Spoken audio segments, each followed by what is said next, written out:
Sox Nation hits the front, however, at the 100. Sox Nation clear. Comfort Me gets a run rate, but now comes through on the inside, but Sox Nation's won it. Sox Nation has won the Railway Stakes. Welcome to Bet Doctor, behind the curtain look at how pro punters operate. I'm your host Scoot. I've got John Walter as my sidekick, or vice versa. How are you, brother? They're good until you start bringing up, what are you looking to buy your own hyperbaric chamber? Or are we going to start doing the show out of a hyperbaric chamber? No, we're just talking off air. It'll go for 4 minutes. We'll produce the whole show in 4 minutes. In the hyperbaric chamber. I've never been in one, but in all seriousness, I'd like to get in one. All the family's sick at the moment, so I'm going through this protocol. I've got the super mushroom powder. I've got the Manuka honey, and I'm holding up brilliantly. It's the best I've felt. You're sick 87% They're all of sick the time. Quarantined in there. You gave it to them. How's Melbourne town survived the heat wave of last week, boys? You nearly burnt Cranbourne down. But the heat wave hasn't stopped raining since, so it's typical Melbourne weather down here, and a bit of rain forecast I think later in the week. But another quiet week in racing down here, very quiet week. I love this sport. It's always something. It's always say, and I didn't have it on the bingo card about the jockeys blowing about the jump outs, but Nico, here we go. Huge issue. Big issue. Yeah, it's been a big week. Saturday I was at the races. There was 2 fires on track. That's and then, right. And then yesterday the joint was flooding at Geelong. So it was completely different scenarios there. That race that John Sadler's horse won, that was unbelievable. That was like insane, especially for the end of November. But all happening down here, Scooty. Yeah, well, VRC, they've posted a $24 million loss, so they've got a bit to work around with that. So it doesn't look like anyone's flying. King Kirk, he's cactus. Varley King Kirk, the Jim Crack winner, or what is it called? The 1,000-metre sort of first 2-year-old race. Breeders, right? Yeah, Breeders Plate, sorry. Yeah, he's drowned in the pool, King Kirk. And having worked around racing stables before, I'm surprised a lot more of it doesn't happen. It's pretty sketchy. You sort of tie a big pole sometimes or a leash onto their head collar, and they sort of you just walk them in. And, it's very dicey. So I'm not surprised it has happened, but awful circumstances. Just would have been horrific by the sound of it. He's obviously nearly drowned. They got him out. They tried to save him. Just would have been horrific for everyone involved. And, geez, it's a brutal. We'll talk about the owners in a minute a bit more, but she's a brutal caper at times. We've had you get a phone call from a trainee, and as you know, Nico, little things, that's huge aside. But, as you know, you always dread the phone. The phone rang this week. There was Liam ringing. Hello, Liam, what's doing? No, not good up here, so we got an issue. But, just no news is good news sometimes from trainers. 100%. The big news this week, might as well get into it. Victorian jockeys, they sent an email to stakeholders on Tuesday. The VJA, headed by Matt Hyland, announced that its senior riders wouldn't be available to ride at Cranbourne, Pakenham, Mornington, Caulfield, Balnarring, Ballarat and Flemington jump outs from Sunday, December 1 until they get paid for it. The current state of play is that apprentices who are employed by a trainer as well as picnic and jumps jockeys are paid to ride in jump outs, whereas senior hoops who are between sort of 60 and 70 in Victoria are not. And I'll ask your opinion maybe around the room. I might start down in Melbourne town, but I might withhold on the grounds that I may incriminate myself. I've got an opinion, but I might leave it to you boys. DK? Just to clarify that, so jumps jockeys, not jumps, the picnic ones are the only one who actually get paid. The apprentices are under salary for their masters at the stable, so it's part of what they do. So great. This is so great. It's great. It's unbelievable for Copper here and all the different sides, and I agree with what he says, disagree with it. But a couple of quick points from me. Yes, they should be paid. Who pays it? Is it RV or is it the owners? I mean, I don't think owners would mind. The horses jump out twice a month or something, another $100, $120. So what? Bills are up $6,000, $8,000, $10,000 a month at the moment. It's insane. Another $100, $200, who cares? But it's the risk. As soon as they put the colours on, I reckon it's pay time, They put the colours on. The trainers just trying to keep it like it has been for 25 years. It's difficult. They live in 1972. Well, this is how it's always been. They ride the jump outs, they ride the track work, so we give them the ride. We gift them that ride so they can earn $250. The old trainers want to keep things how they are. This is 2025 now, and there's hundreds of jump outs after jump out. That's the other issue, is the imbalance between trials and jump outs in this state, okay? It should be, it's about 20% trials and 80% jump outs. That is ridiculous. They have to get more trials. Has to be at least 50-50, if not more trials and jump outs. But anyway, in my opinion, they should be paid. Nico. Yeah, they probably should be paid. It's just a matter of how much, who pays it, whatever. But I agree with that. They should be paid. I think it will come down to the owner will end up paying it. I think that's the only way it all will happen. But reading between the lines, which, as you said, they're like everyone in the industry and probably everyone in life at the moment. Their costs are just continuing to go up. So yeah, they need to be paid. I think it's more for those riders, say like Adam McCabe's and Nathan Punch. They might punch around 10, 15 in the morning at the jump outs, and then they might only get a few rides from it. I think a lot of people have missed, because Damien Lane's the one at the front of the Jockeys Association because that's his role. I think people thinking, oh, well, Damien Lane doesn't need the money to do it. He's not talking for himself. No. He's talking for the other riders that are doing majority of the work in a lot of these jump outs and probably not getting rewarded with the race ride. So they should be paid.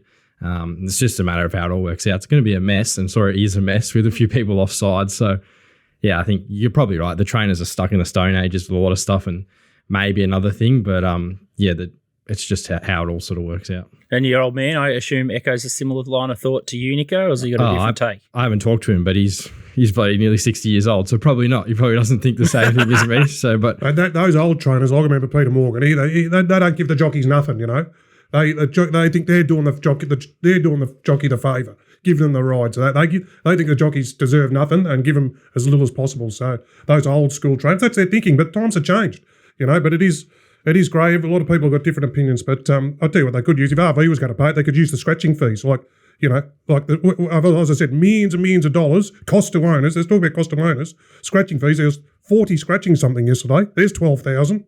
Just up in smoke. Where's it go? Where's it go? So if RV's going to pay it, just take it straight out of the scratching fees.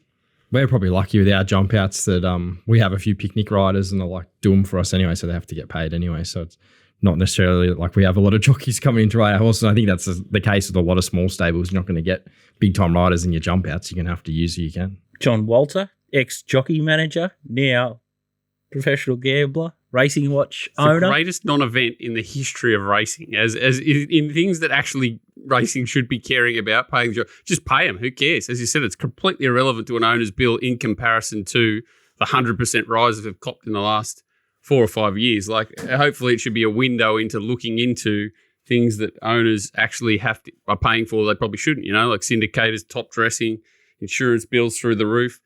The poor old jockeys that are earning $300,000 a year for having a strike rate of 2%. I wouldn't be, too concerned about their income, but they should get paid. But it's a dead set non-event. Who cares? There was an interesting one from Peter Moody. He didn't disagree that they should be paid, so they agree with DK. And for any of the jump outs that he does, he's happy to pay them. But he thinks that they should go and collect the money on their own and send all the invoices out and run the business and do a bit of the admin. So D. Oliver was always invoicing for the extra $5 every time he rode a winner. Otherwise, you never got back on. But the whole scale of how they're paid and everything is out of whack for mine. But they're probably over rewarded in some spots and under in others. But anyway, whatever. Jockeys are the least participant in racing that are doing it tough for mine, even though they do take big risks. I agree with that 1,000,000%. Yeah, I think punters and owners have copped the biggest increases in the last decade, and trainers are taking on a lot of risk by buying horses. So, yeah, it's an interesting space. But let's have a quick look in the review mirror. Last week, Walt Headwall, Gringotts, I found Storyville and Port Lockroy. So something from the wreck. We've bounced back into some form. I thought yours was a bit of an average steer. Papal Army should have led. Nico should have just punched and led. Might have got a different result. And then Puglia just ran into Waller. Just a big spike performance from Waller again. For a horse that doesn't go around the Melbourne very way. Happy when it sooled to the front, wouldn't he? He would have been over the moon when the Waller one jumped straight on the bunny. Dirty Lane. Yeah, that was good. Yeah, at least you're out of your misery early. It was never going to outsprint it.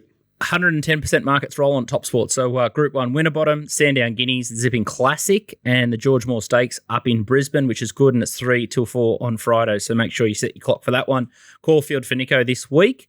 Sandown track is under renovation until the end of January, so that's part of the reason why they're not there. But be interesting. We might tweet to Kanga and figure out if they're ever going to return the Caulfield features, or the Sandown features, back to Sandown instead of Caulfield, because Nico informs me for the last 3 years that they've been all at Caulfield. You got Rose millions that they go back to Sandown. Well, it's strange. They should rename them and call them something like the rocket ship, the moon, Mars, meteorite, Pluto. God, Hey? What? the meteorite, supernova. Like what? If we're just going to have the same distances at the same tracks, it's insanity. Further proof that the pattern's gone to buggery. May as well let Sandown have a couple of features. The carnival's all over. May as well make use of that track as well. Rosehill's got massive rain forecast, 30 and 40 mils, maybe Friday and Saturday. So that's terrific up in New South Wales after a Leaders Paradise Road at the Grange. Have you seen a track like it? Yeah, it was wind. It was wind, and it was funny because it was a 7 on the Friday. And then they put up a 5 on the Saturday morning, and it was clearly like a 2. Yeah. But I think they upgraded to a 4. I don't think they got to a 3, did they? They might have. Anyway, yeah, it was. The shoot was relatively fair, so it was definitely that back straight and the wind, and then headwind. It was, if they rode their horses well and made the back markers work to get into the race, it was nearly impossible to run on. So it was a bit tricky for sure, but it was probably relatively easy for punting. You just put a line through half the field in the circle races, and then attack the leaders. Yeah, and then you could be, if you were really switched on, you were getting a better price. The back markers around in the shoot, which really wasn't affected. So yeah, I didn't mind it, but it was pretty crazy. Hard for turnover.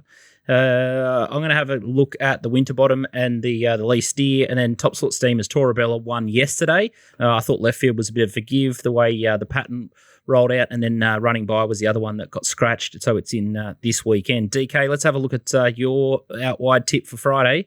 It's Wodonga Cup Day, which it looks like it's going to be a ripper, the actual cup itself. But race 2 you like on here. It's a Slingsby 3-year-old maiden 1200. And we're going deep into the history books here. Princess Montecito in the moody colours with the nose roll. That's it. Tell us about it.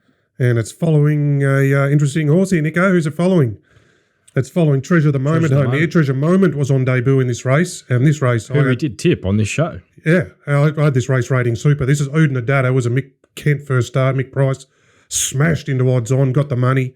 War Party ended up winning a maiden by 6 lengths. That's Treasure the Moment. Princess Montecito getting home inside, and Dream Rider was the other one in that bunch there who was coming off placings behind Angel Capital and Interest Point. So she then, off that, she started odds on herself. A great form race, great form reference.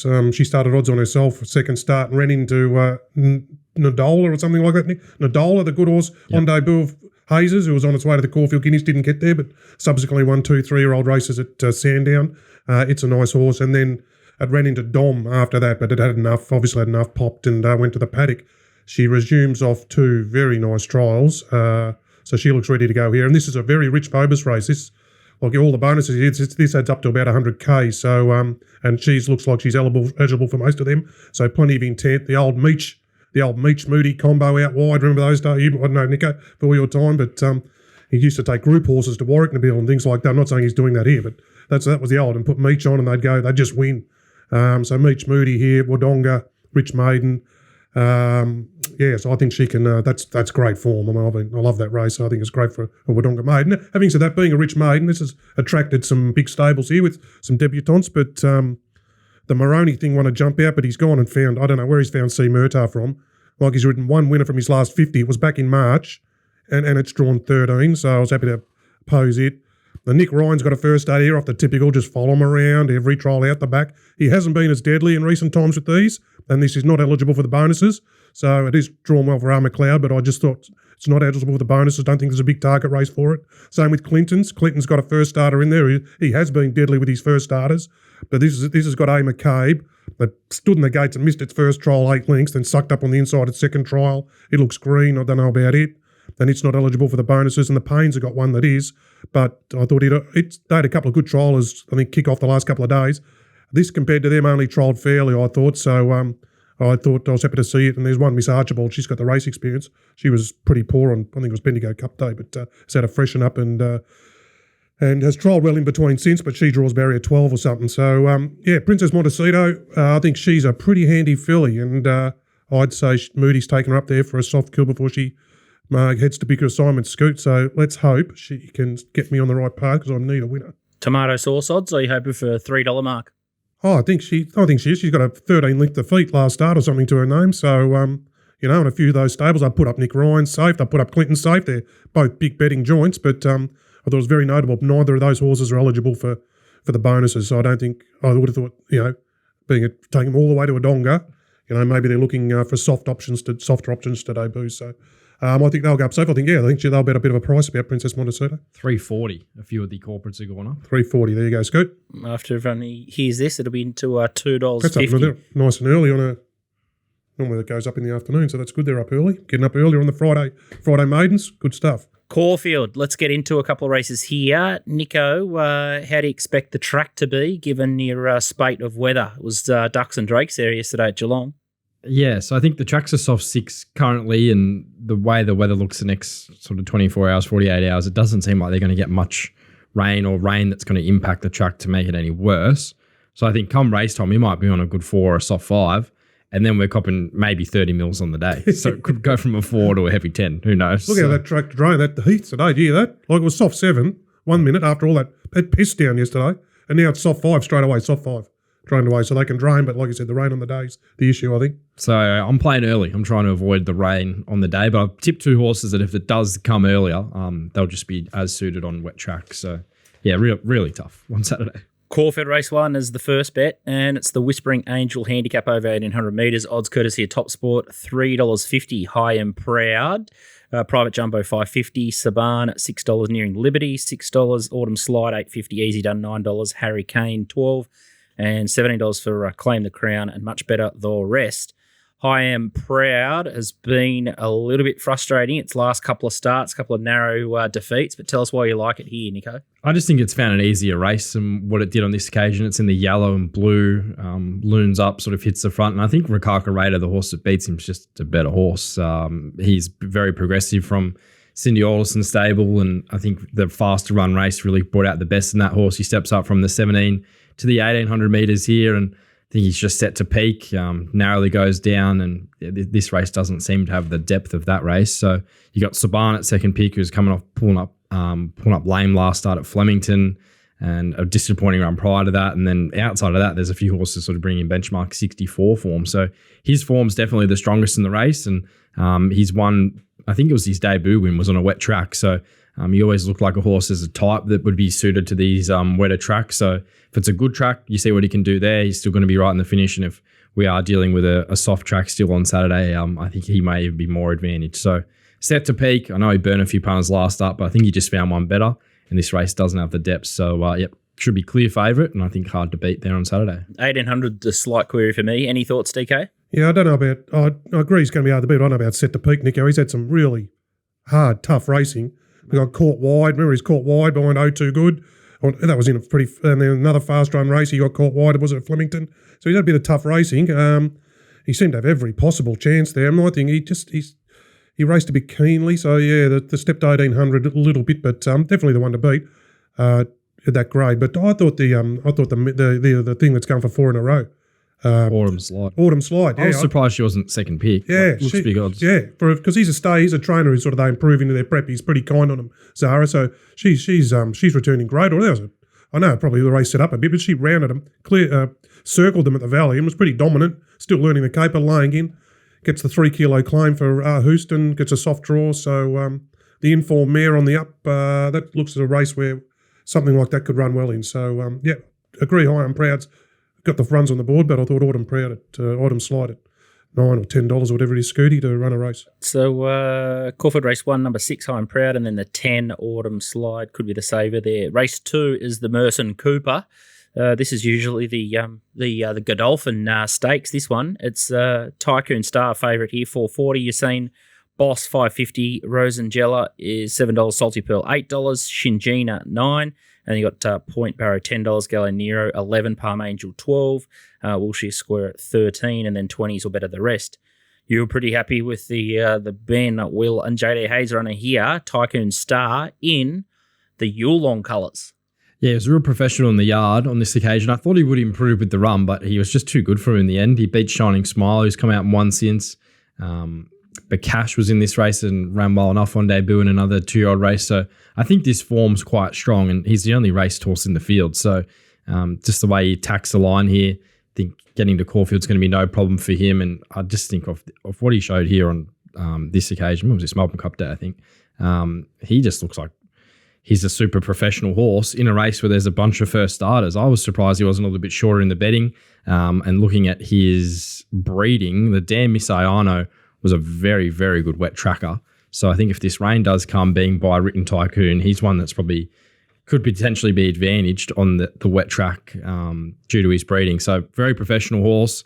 I thought $4.60 was over the odds given the rating. He ran on debut there as well, which was quite strong. So he looked the top pick for mine. I think there's a little bit of value there. And I thought the key danger was definitely Usain Boss, who had a really strong jump out win up the back straight at Pakenham. Gets Damien Lane aboard here for Annabelle and Rob in the same colours as Amelia's Jewel. I think might even be related to Amelia's Jewel looking through the breeding there. So I was surprised it wasn't shorter, and it has sort of been found now into second pick at $5.50. And there's a few here that have shown talent, but a few of them are coming off, like Rosengel is coming off one jump out. A few of them are coming off 700-metre jump outs, which I don't necessarily like. So I think it's Tycoon Star and Usain Boss are the two. And see what happens from the yard from there. But that'll be the two I'll be really focusing on. And off the way Tycoon Star paraded last start, if he takes any improvement from that first up run, which you think he would, he should present in very good order. So they're the two for mine in what's I don't think as deep a race as some people are letting on. So Tycoon Star hard to beat, and Usain Boss may be the saver. It's a let go to the keeper job and trust Nico's 2-year-old form for me. DK or Walt, do you guys know about anything about these horses? Walt shaking his head. Oh, it was a big. Nico's the man here. If it's not a 2,000, there's no 2,000 or over 2,000 metre race. It's go to the 2-year-old race full of first starters. So that's Nico's wheelhouse. So stick to it. I will agree with Nico there because it's a big red pen from me. It's a little, watch race, too many queries, but Nico's the man here. So trust Nico. Too good. Yeah, I'm happy with that. Race form's usually good form, so it should be hard to beat. Caulfield Race 6 is Sandown Guineas. We'll just do market only, and we'll just have a free bet swing around the room on this one. Pice is the favourite, $2.45. Bitter Creek, $4.80. French Ruler, $5.50. Snitz over, $5.50. Somewhere at $11. Kachink, DK's horse, $13. Stylish Secret, $16. And then Colmar is out the gate. DK, you're fresh here. Can Kachink take the next step? Pisces absolutely put a space in them. 1,600 metres, good question mark. Bitter Creek comes from the older horse form. You got Walt's horse, French Ruler coming down. How are you going to play it? I'll probably spec Pisces. I like Pisces. Pisces was a good result the other day, but pretty short there. I'll a couple of these. Stick around. We'll have something. Kachink has got the blinkers on, so further improvement could be further improvement there at odds. And I like the just specking a couple of middle pinners. Thing of Archie's. Geez, it was impressive at Ballarat on debut. That horse just come from the rear and what looked a really deep maiden on paper and cleaned him up. So somewhere it's called somewhere. So I could have something on Chicken somewhere just for an interest in the race, Scoot. Nico? Free bet, spreading it around. Yeah, I thought Pisces had a lot in his favour last start. Like Coleman didn't show up. Cottagio got stuck behind Coleman and then there was nothing else in the race. So I think obsessing him to that level again at $2.50, the market probably is. And there's probably a bit more depth in this race. I thought French Ruler was a good run last start. He might be able to sort of closer from the draw, but if I had to have a free bet, it'd probably be somewhere who just looks like he could have serious upside. She said the Ballarat win was huge. He might get a softer run here from barrier 3. He was out the back there at Ballarat from 3. He might be able to sort of get midfield, but the Pursuit Saloons do like the wet, so that's probably a tick for him. You just have to really see the conditions with this race, I think. I'd be betting around Pisces too. I don't know which way, but both those horses went good. Cincinnati looks right on the outside as French Ruler. So in Sydney and then Bitter Creek coming down the Rupert Clock, it's just too hard, but I'd be betting around Pisces 100%. Yeah, I'd probably need more time on the race, but I wouldn't be having my free bet on Pisces to get a measly return of $145 if I had to have a $100 free bet. So I'd dig a bit deeper and investigate some of the horses you boys have mentioned. But Zipping Classic, let's go to the next one. Caulfield Race 8, 2,400 metre event, and it's a Rapaho here, $4.60. Kingswood, $5.50. Nova College, $6. I think it's a dual nominator. D-Lane booked here, so maybe it will stay in Melbourne. Bakili Square, $9. Nonconformist, $11. Star Vega, $11. Smoke and Romans, $12. Miramasa, $12. Serpentine, $17. Herman Hess, $18. $19 Little Mix, and much, much better for a couple of horses that have been here and with us for a very, very long time. Kingswood. Kingswood, I really like that horse. Bedge got it flying. I reckon they'll handle the rising trip, and Kingswood for me. Yeah, he was super in the Coonji, Kingswood, and then he was supposed to go to the Bendigo Cup, and it would have been interesting to see if he did go there, because you would have thought he'd be a short price favourite, and that was a very strong form reference as we saw for the Melbourne Cup. So he went to the 5 Diamonds instead, and he ran well, but it does look a strong form line for this race. I know Arapaho was good in the Champion Stakes last start, sort of set to peak, and he may roll closer to the speed, but at $6, Kingswood, he could be a grey in the wet, DK, come race 8. Could have 30 mils of rain, might be a heavy 8 track. And the first time I ever saw this horse, I thought, gee, you'll be a good wet tracker. He's just built for the wet track. So, I think he'll have a fair bit of market support. And if you want to back him, I'd be doing so now. Walt? Why would you send Schumacher to Caulfield? Unless she had 7 rides in Sydney that you were trying to steer her off, so she only got 1 in Melbourne. No comment. So are you tipping Arapaho? No. Free bet. No. I couldn't. I just couldn't. Naval College. Just go back and watch the replay of that about 50 times and feel sorry for the people who were on it last start. But that was the worst race in history. I default to the same one Nico has in Kingswood. I guess from the draw is going to be in the right spot, but not my cup of tea. I probably just wanted to see a little bit more of Kingswood when he got out into clear air. So I used to be in his cheer squad, but maybe he's just trained off, and maybe next preparation for me might come to the end of his tether. I think Arapaho's absolutely airborne. So free bet, I'll be backing Arapaho, which looks a real nice target race for Bjorn. And Rachel's just the number 1 rider. So this has been the grand final all along. So I reckon Arapaho is the definite way to go there. Let's go to Rosehill at race number 4. It's the Precise Air Handicap, 1,400 metres, and Redbreast has opened up favourite here, $3.60. Driftnet, $5. She's Unusual, $6. Terra Star, $9.50. Pippi Beach, $10. Captain Amelia, $11. $14 Melody again. Demania is $20, and much, much better the rest. As we said, big weather warning here. Fields could be decimated, and 30 or 40 mil hitting on Friday, and then Saturday, so could be up to 70 or 80 mil. Here's Redbreast, the first horse. What replay have you found? Like 2022 or something? I knew you'd never be happy. You didn't give me any leads here, but this is first up win at the Kenzo off a 9-week let-up. Half a mental case, this horse sort of takes off mid-race, bloody, blah. It's had 3 trials this time in and looked a lot more settled. Like it looks like Timmy's trying to sort of teach the horse. So, yeah, what do you do when it's 1,400 and there's 100 mil? You start looking for first uppers. So that's what we've done here. But I do think she's got a bit of class on her side. She'll roll forward, stay out of trouble. I don't think rain will really hurt her. I think she's won on a soft. It wasn't soft the first up at Hawkesbury last time when she gapped him. I don't think it's so. The less rain, the better, I think, for this horse. But still looks talented. Are we watching the other one? Yeah, she's Unusual. This is her at the Kenzo, 1,550. Out so this in front. is the last win, yeah? So this was third up. I think 3 runs last prep, all heavy tracks, or at least soft to heavy tracks.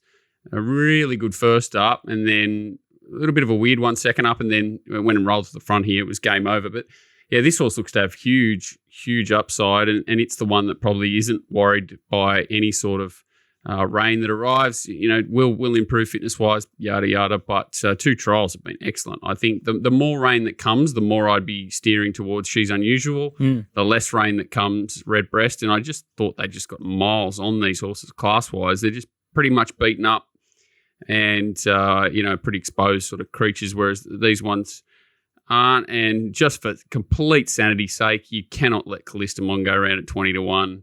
A loser here. Don't know about wet tracks. Think it actually wants it a bit firmer, but just for sanity's sake, don't let Callistamon go around a loser. But I think the top 2, or the 2 we talked about, are the 2 class horses. Yeah, I definitely agree with She's Unusual, but not so much. I didn't love the trials of Redbreast. You just have to trust. Yeah, just trust Walt. That's what I usually do. Yeah, the drier the better, but I think she'll improve under race conditions. And I think you'll get a better price than $4 too as well. Any thoughts, Nico, down there of any of those runners? No, I was going to say all I remember of Driftnet, the second pick, was when it was getting beaten maidens down here, DK. It's becoming a more common theme where we get horses down here that are sort of just battling around and going up to Sydney and racing well in their metro races. So I reckon it's kind of swinging that Melbourne versus Sydney form lines, especially in some of those benchmark races, because there's some horses down here I think, well, they're very limited, and then you see them go up there and win some races. So maybe they're not as strong as everyone thinks. 100% is turning right around as we look at Walt's face there as you're saying that. Can we get a price check methamphetamine, aisle 3, price check? Jesus Christ. You say it all the time. What is it? What? Is it Everyone's trying to opposite G day? you up. It's opposite day. It's opposite day. I got Rex down here upside down. I got these bloody giant friggin' wasps attacking me, and you two throwing one-liners at me from all directions, and I've got to deal with 90 mil of rain. I'm Holy just having cow. to leave this studio alive. This wasp's giving me massive, massive anxiety. Nick launched his run sheet at the wasp, and it's disappeared behind about 37 moving boxes. So that was the highlight of my day so far. Rosehill race 10. It's the Kia Aura Prague handicap, 1,100 metres. Confess Our Dreams is favourite, $3 in from $3.40. Eye of the Fire, $8.50 into $4.60. Wow, it's an error by the look of things. Jewelry, $5.50. Iron Man still going around, $9.50. It must have the chamber as well. Dollar Magic, $11. Passage Yard, $13. She's All Shenanigans. Simon Zara travelling one up there. Zach Lloyd. Port Albert, Nick Ryan must have shared the float bill. And then Mitch Friedman's there too, Flying Destiny. Sorry, Michael Friedman, $18. And then you've got Dehorn Unicorn, $19. And Raikoki, $21. And then you've got Coat and Munitions out the gate. Only one horse that Walt's interested in, and the market as well.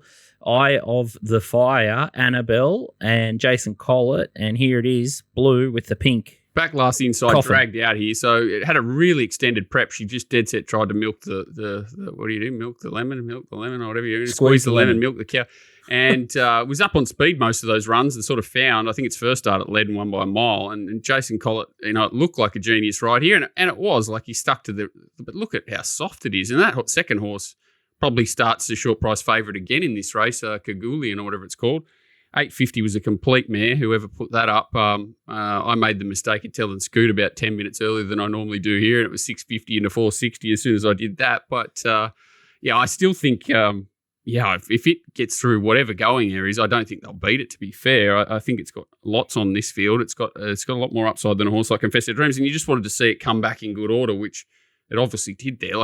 You watch the replay; it's pretty crazy. They didn't walk. It was sort of an even tempo, and if anything, they sprinted home a bit sharper than they went out. So it's made up 6 or 8 lengths from a tail position, basically untouched. So I think it's a pretty interesting horse on the up.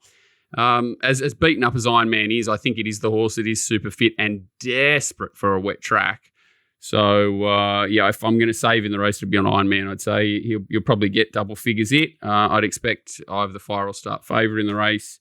But as we've sort of spoken about, you've got about 46,000 runners there on Saturday, and it might end up with about 40. So be very careful betting early. Looks like an absolute swimmer to my eye, this horse. So no surprise, early market support. People have just looked at the weather forecast. I wish I took $6.50. I wish I took $8.50. I haven't taken either price. You went straight into defence mode too. I was laughing. You thought I wasn't having a go at you at all. It was funny though, wasn't it? It was literally about 2 minutes after I sent it. It went $4.60. I'm like, you prick. I was convinced that you were knocking the price off. Absolutely me. convinced. And then I went into the Racing Watch chat group. I thought, he's so keen. He's tipped this into all his subscribers. And I was surprised to see $6.50. And then when I clicked and saw same as you, it was $8.50 or something. I'm like, man, someone's had a shocker here. They've...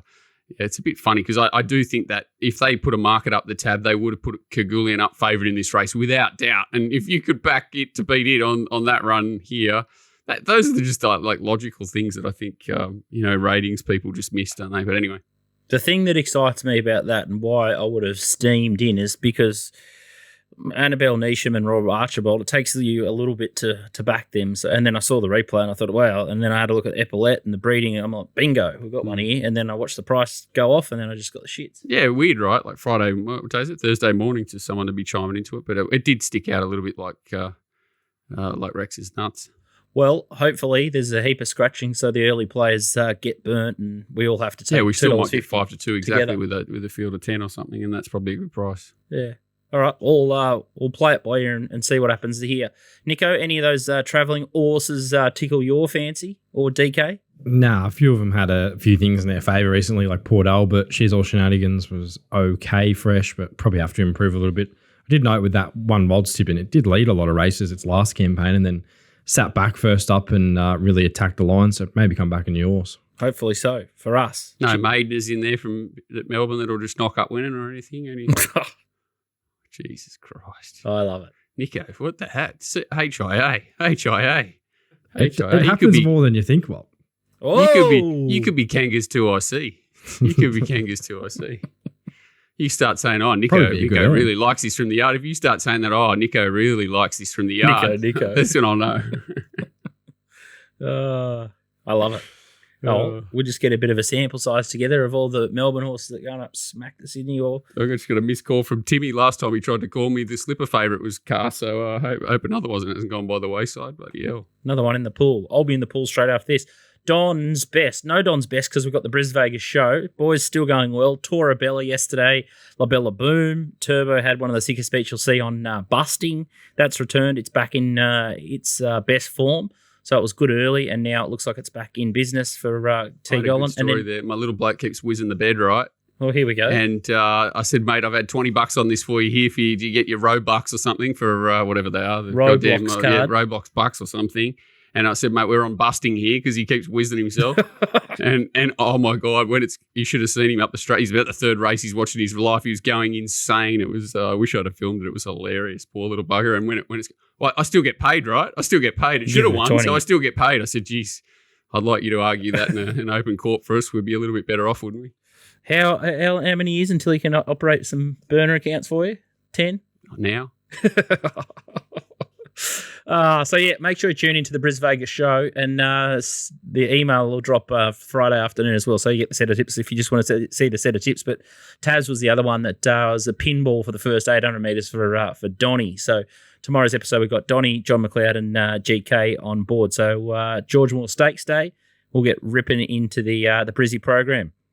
Ascot. Let's have a look at the two features there. Race 6 is the first one. It's the TopSport's Ernest Lee-Steere Classic 1400 metres for 3-year-olds. The Wind and the Lion is $2.80. My Aloha $3.70. London's Image is $6.50. 6 shooter $7 in from $9.50. So Dreamer lot $7.50. Catch Carter $15. Earthstorm $16, and then much better the rest. Okay, let's have a look at the first replay here. And there's 3 key runners. We've got Wind and the Lion, London's Image, and London's Image is in the blue with the white sleeves. And this is Perth's answer to 3-year-old answer to Pride of Jenny, and she's pretty bold front runner, and we'll see her in the WA Guineas. The chaser is Wind and the Lion, which overhauls it. And the horse on the outside in the yellow that's just having no luck is My Aloha, and she sort of just floats to the line for W Pike. So 3 key chances, 3 all with a big hope here.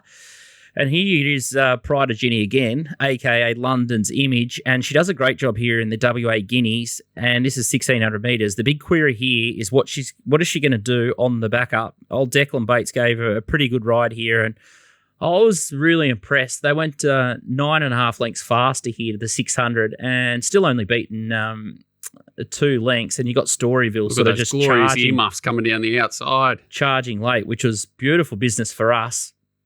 And then if we go back for the last one here, you can see London's Image out in front again. The horse in the black and the white, which is widest, is a horse called Earthstorm. And I thought she's done a massive job here. She just runs out of bullets late and sort of peaks on a run. But this horse is $16, and isn't it a weird joint how that always seems to happen there? Like the leaders seem to kick 5 in front, the ones that spear wide, and then every now and then one comes up the inside, and it's just such a weird profile of track, that joint. It's it's interesting.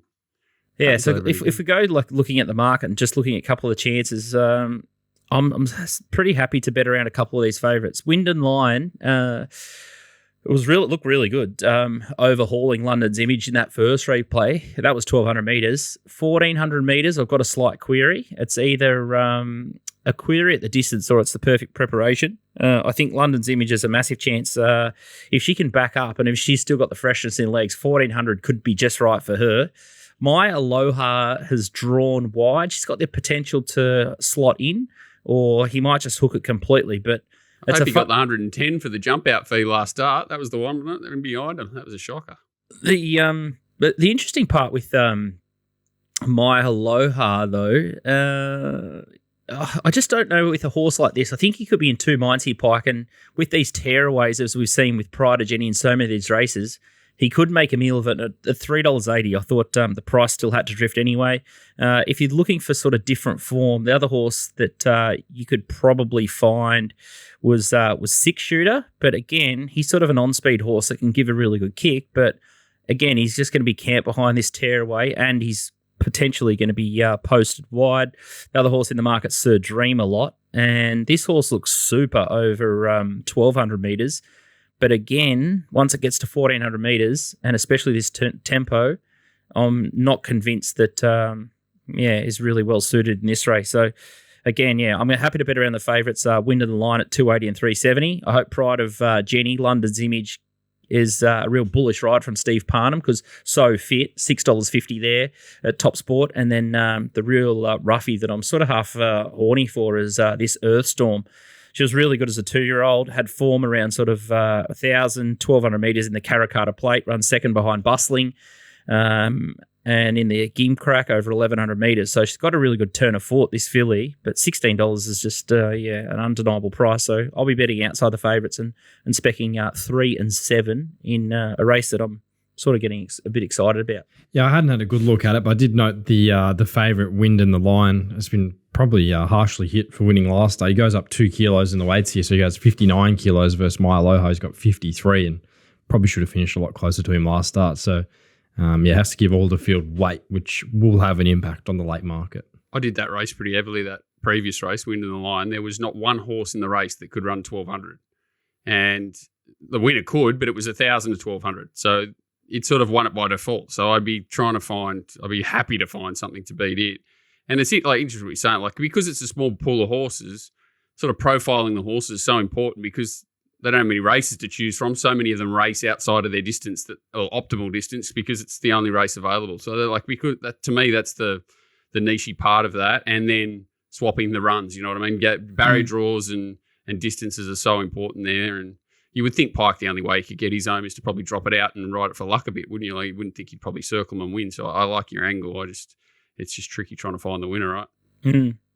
Yeah, so happy to bet outside the market. Let's have a look at the other big feature there. Ascot Race 8, the Winterbottom, Group 1, 1,200 metre race, and Overpass. Josh is riding, the number 2 rider there, $2.90. Barrier 16 could be sticky, but could be a blessing. Got one option, just charge across.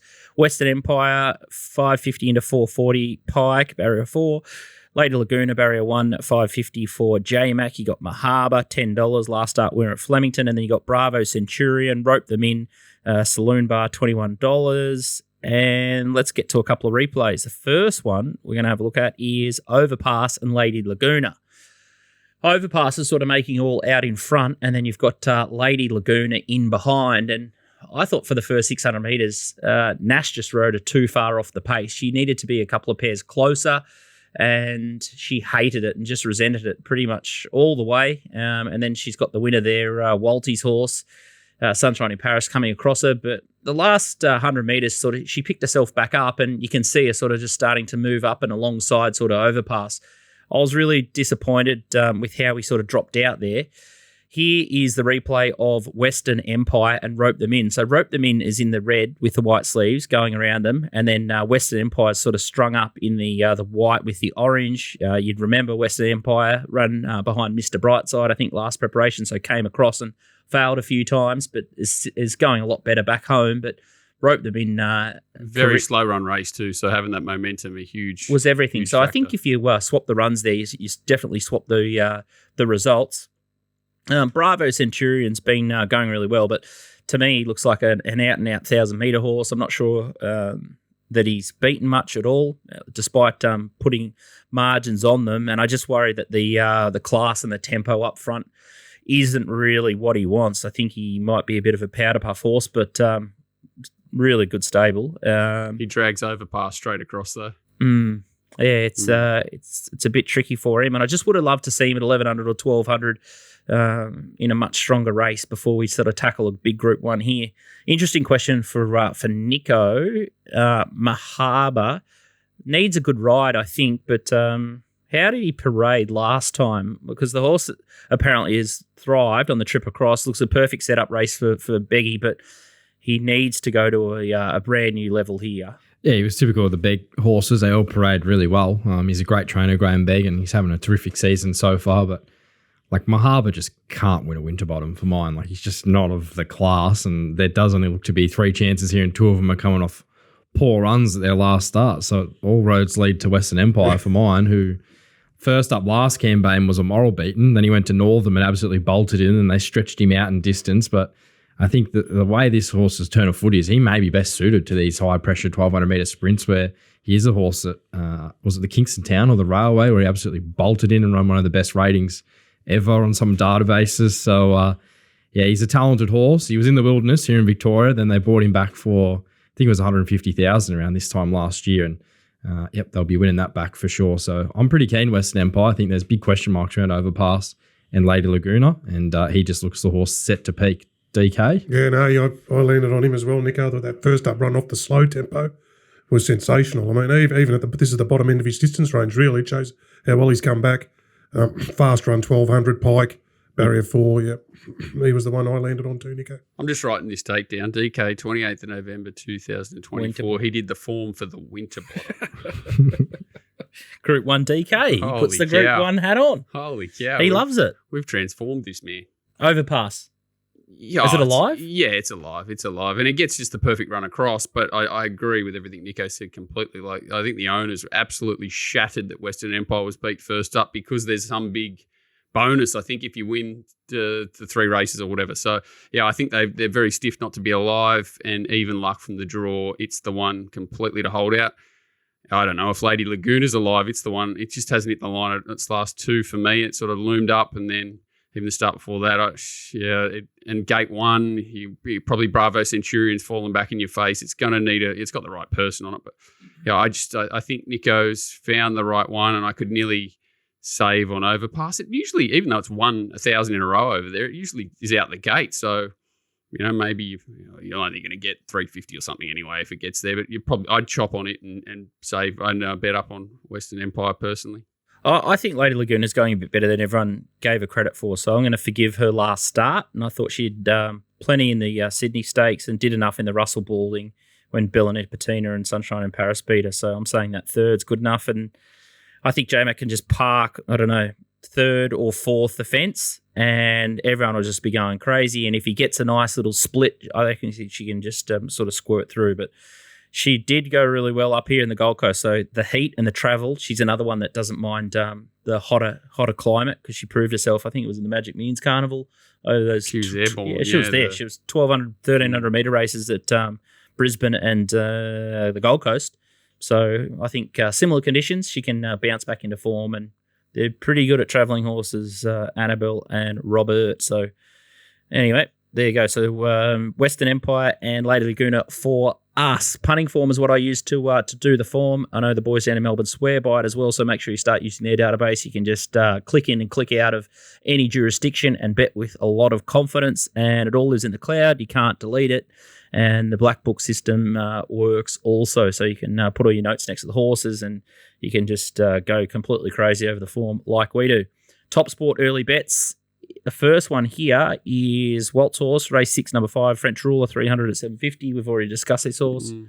Yeah, fair enough price. Yeah, it's right on that. Like, I think it was 1,200 or a mile last start or something similar. So this should be, peak run for it. Race 8, number 2, New Energy, 600 for 60. Nico. Yeah, well, they finally found a winnable race for this horse. He's raced in some tough races recently. He was in the King George and then the King Charles, and then he went to the Champion Stakes, or the Champion's Mile it was. So, yeah, finally a race he can win it. It's an interesting race, though. There's a few horses that are racing very well, and they get right down in the weights too. So, not often you see like an 1,800 metre handicap for these sort of horses. So, he's set to peak, but the market hasn't missed him at $4.60. He brings in the best form, but he still needs a few things to go his way from the draw too. Race 9, number 2, Arkansas Kid. This horse is a bomb wet tracker. Yeah, he is good on the wet, and it's a bit of a weird race. You got Tuvalu at favourite, who was big in this Rupert Clark, but I think he's been set for the Supernova to peak on the day, and he's got some form on wet tracks. Tamerlane's an okay wet tracker, but Yeah, like Arkansas kid was just so plain last start. He's coming off 2 duck eggs and he was racing early in the spring. So it's just a matter of how much horse they got left, but the wet track will help him. The last one here is Morpheville, and it's race 1, number 10, Press Express, $7.50 at $3.70. Look, I've had a rough look at this race. This is a 1,003-year-old plus maiden. Yeah, this is a very weak race, and I don't think this horse is any star. And I'd be probably looking to Nico as he found Panigali's jump out. I think it's, it's jumped out with the Clinton McDonald horse, I think, that won too short to be English. Or what was the thing it won at Cranbourne? Refused to be English. Yeah, or something like that. So, and I don't know who Manuel Nuez is, but who's riding okay, or he's got not bad figures over in Adelaide, and he got laying up rider in Adelaide. He's a superstar. Yeah. Barreling. Mate, and you're the Adelaide specialist. No, it is, mate. I was in Macau. He dominated Macau, Singapore. He's only come here because Singapore's all over, and he's tearing him a new one over there. He's like when Vorster came and stuff like that. They're only a fair bunch of jocks over there. When the import comes, he's a very good rider, Noonan. If you like one and he's on it, bet. You've got to give me a heads up when this. So Keith Noonan said to me, there's a kid starting in SA called Isaac Sit. He'll be claiming 4, had 250 trial rides in honkers and can sit on. So you've got to let me know when he starts going around. He'll be free money. Isaac Sit. Can sit on. Fair name. Can sit on. Beautiful. Yeah, so there's barreling for a starter, and so there's that Panigale might be a race to get your teeth stuck into, but decent sort of push that, but it's a terrible race, absolute terrible race. All right, that's the guts of the show, and Nico's yard. Nico, you'll be out there at Caulfield, braving the elements. Yep, Caulfield today, Moonee Valley tomorrow, Caulfield Saturday. So busy week, but hopefully find a few winners, which will make everything better, as always, DK. Yes, 3 metro meetings. Oh, no, today's not really metro, but it's at the Heath. So I was surprised it wasn't a twilight, actually. Yes, so was I. I thought it'd be a 3 o'clock start, but the old 1:30 start. So no, actually, it's great. That's a pretty strong meeting on Saturday for getting deep later on. It's good that these horses are hanging around and we're getting some decent Saturday racing still. So the premier racing state in the country, turning it on again, Scoot, this weekend. Hang on. Premier racing state in the country should be wherever Let Me Let Go wins, isn't it? It shouldn't be the Sayonara. Jarrett, well, it's not his last runner. He's got 2 tomorrow, but it'll be his last winner, I'm tipping. And Let Me Let Go was his last winner as a trainer. Fitting for the great man, DJ. Jared hanging up the boots? Jared's hanging up the boots. At least temporarily. Temporarily. He's having a break. He needs a breather. But we sent that horse. He'd won 1 from 20. 1 from 20. Sent it to Jared. He won start 9 for him. Is nearly his last runner the other day. It was very fitting. And speaking to Jared, he got a real kick out of it. So he's coming down actually in a couple. How many did he win for you? He's won 5 or 6, isn't he? Who? That horse? How many races did he win for you? Let me let go. 8. 8. Jesus that was his 9th win. And the other horses won 9 races. So Jared won 17 races for us in about 18 months with a couple of 3 tried horses. So we're good trainer, Jared. Hope he's not lost to the Cape, which I'm sure he won't be, but he's gone hard for 15 years. He needs a breather, as he said, being a trainer. So it's, as you'd know, Nico, you've got to have your foot on the throttle near the whole time. So he's got a young daughter and wants to spend some more time with. So and he's coming down. So hopefully catch up with him for a drink in a couple of weeks. He's coming down. But no, it was a great relationship. And I've got he's to thank down you, there, mate. then he's in Sydney for a Christmas party, then he's off to Bali. He's making the most of it. He's going straight to retirement. Farewell tour, but all credit to you there too, Walt. You tipped him big. Mate, I don't get up at 3 in the morning. All credit to that family. They're absolute war horses. But like you say, I hope they're not lost to the game forever. Oh, who knows? He might pop up somewhere else. All right, that's a wrap from us. So make sure you enjoy the 110% markets at TopSport 3 till 4. Do it responsibly and just chip away at some pretty good racing and keep your eyes peeled on the weather forecast. So lots of rain around. Hopefully Brisbane's dry, but definitely rain in Sydney and Melbourne. So bet carefully. Perth will be hot and dusty, so you can bet with confidence right now there. Thanks, JP too smart, running away from Sydney with the 90 mils. He's too smart. Oh, my goodness. Too good. Hopefully we get racing. Outstanding. We'll see you next week. See you, boys.